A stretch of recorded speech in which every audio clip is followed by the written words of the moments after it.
Lietuvos didžiosios kunigaikštystės pilys.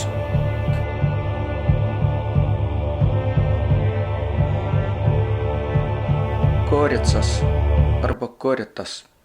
Pirmą kartą minimas 1150 metais. Pietų Volyne didysis Lietuvos kunigaikštis Algirdas pavedė savo 12 sūnui Konstantinui Butautui, kuris 399 pastatė Korico pilį. Jis žuvo kovose su totoriais prie Vorsklos upės. Iš jo palikonių kilo kunigaikščių Koreckų giminė.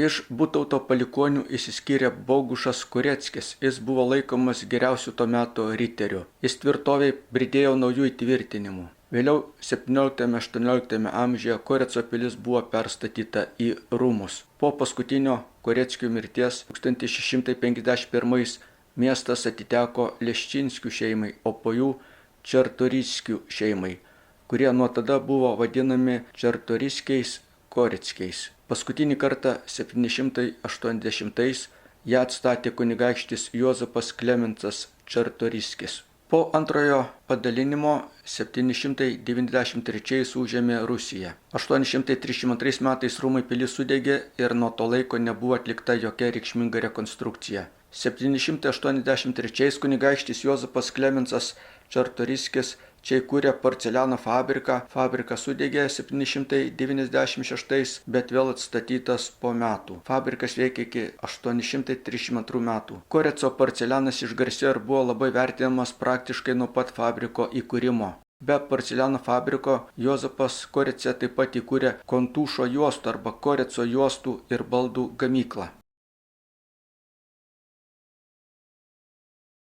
Girgždas virtis, saulėlydžiais lygumos dažos, miglomis prausės liepa kreiva. Aš sakyčiau, ši žemė gražiausias peizažas, jei nebūtų jinai Lietuva. Te dainuočiau, kaip Nemunas miltis skalauja, o šią pasakos šakos pušų, jei nejausčiau smilteliai baudžiaunikų kraujo, nematyčiau pėdų knygnešių. Ir užtektų dainoms vien papeivių gėlėtų, melsvo šilo ir rūtų kvapių. Jei kareivių akim į mane nežiūrėtų, liūdnos gėlės ant brolių kapų. Dėl gimtinės skausmų neliūdėčiau kaip mažas, o iš laimės nesvaigtų galva, jeigu būtų ši žemė gražiausias peizažas, bet nebūtų jinai Lietuva.